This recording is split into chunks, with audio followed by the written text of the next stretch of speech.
Finn, Jake and BMO, being at the center of the Adventure Time multiverse, were naturally given a ton of love over the years. Who's that? Well, after the main series would eventually come to an end too.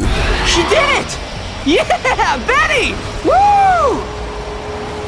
And I think that it's safe to say that all of us will be beyond thankful for that. I mean, no one is getting pissed off over having the chance to see more of Jake. It's just a shame that Jake didn't want to come. I love Jake. Yeah, we all love Jake. But the characters who were written into the show to be reflections of Finn, Jake and BMO, being Fern, Jermaine and Neptr, wouldn't be given the chance to fully resolve any of their unique story arcs. Why, creator? Does it please you to watch me struggle? Neptr, don't say stuff like that. These were a group of characters who would frequently complain about just how dark and empty that their lives felt, which tragically made complete sense because two of them were brought into the world against their will as a direct result of Finn's meddling. What the hey? And the other would be completely overshadowed by both Finn and Jake throughout the majority of his life. Must be nice to be so special you can go off and find your own fancy ways. Be kind with your words, please. Meanwhile, I gotta stay here and watch Dad's trashy booty because I never stretched into the sky and farted on the wings of a falcon, I guess. He's out of line, but he's right. I know that this is somehow still debatable at this point, but there is a very real chance that Fern could have been the original version of Finn. The Finn who we spent 5 long seasons with before the trajectory of his life would change forever during the season 6 episode titled Is That You? Plan B! What the? Similarly to how it's been debated for years that Farmworld Finn could have been meant to be viewed as being the original Finn. There are few episodes that lean into the deeper connection between Fern and Finn as heavily as the season 8 episode titled Do No Harm.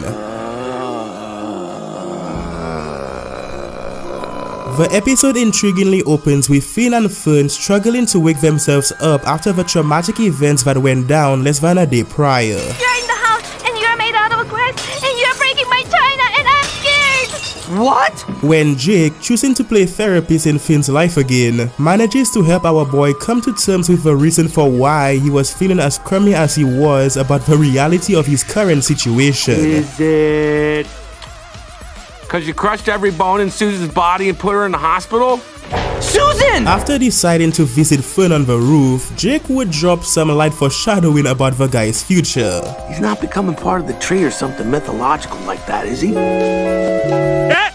He said it! He said it! Before Finn would move forward with letting Fern know about his big plans for the rest of the day. Okay, I've gotta run an errand. Finn, hoping to keep Fern out of trouble without forcing him to be left on his own while he would be away, begs Jake to keep an eye on his grass clone and keep him busy by focusing on making him do regular Finn stuff. This guy kinda gives me the willies. Just set him up with some activities. Pretend he's me. But despite Jake's best efforts, let's just say that this wouldn't go exactly as planned.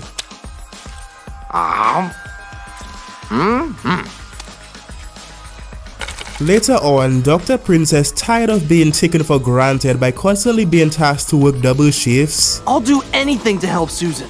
Anything? decides to trick our boy Finn into taking on her job for the foreseeable future by becoming the Candy Kingdom's latest and greatest medical fraud. I'm not technically a doctor.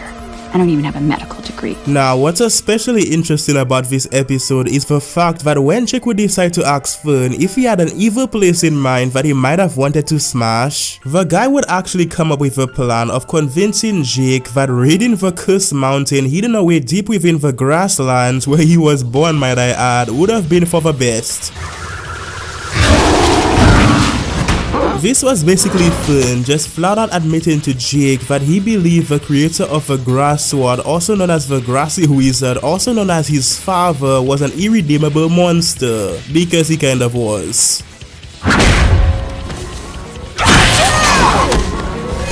The episode would go on to make it extremely clear that while Finn would be trying his best to help the citizens of Ooo as a doctor in a relatively non-violent way, Fern would instead be going out of his way to find the person responsible for his birth, being the Grassy Wizard, in order for him to punch the truth behind his existence out of the deadbeat father. which of course mirrored that one time when Finn would completely lose himself for a few days after his encounter with his biological father at the Citadel. Fern and Finn were two sides of the same coin, heroes who through great trials and tribulations would manage to become two of the most impactful beings in OO. Just promise to plant me there. And then there were the two poor souls who were written to be the rivals to Jake and BMO. Is bags of old bread fireproof? Jake, you found Neptr. I am the ultimate hide-and-seek champion. But wait!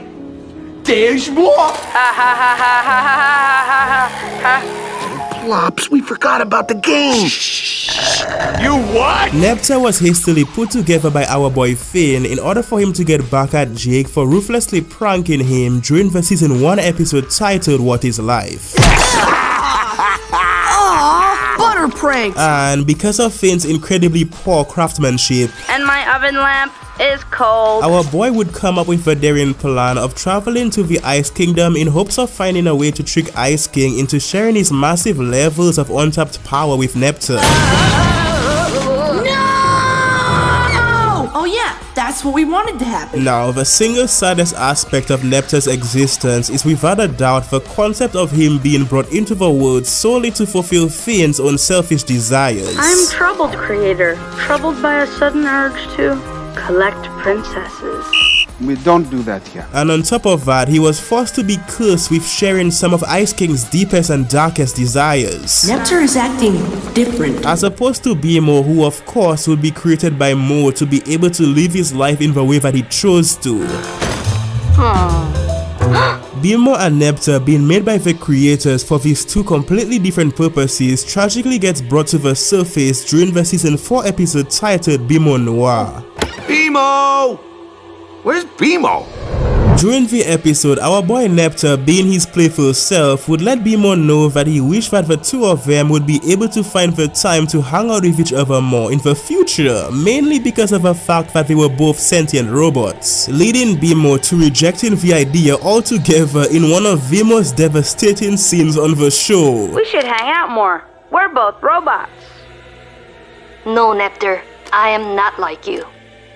When you actually think about it, the continual rejection and abuse of Neptr by the three characters who should have been the most accepting of him was eerily similar to the way that Fern was treated by them as well. Hey, Fern, wait! Let him go, man. It was almost like Finn, Jake, and BMO were uncomfortable with being around any character who would remind them of their past, which is also apparently true about members of their own family. I don't know. Jermaine's always been kind of a dream hole. Jermaine, feeling pressure to keep the legacy of Joshua and Margaret alive without any help from his two cosmically enhanced siblings, wouldn't exactly be given a chance to live the life that he truly wanted to live either. Bryce, I put the poster right there.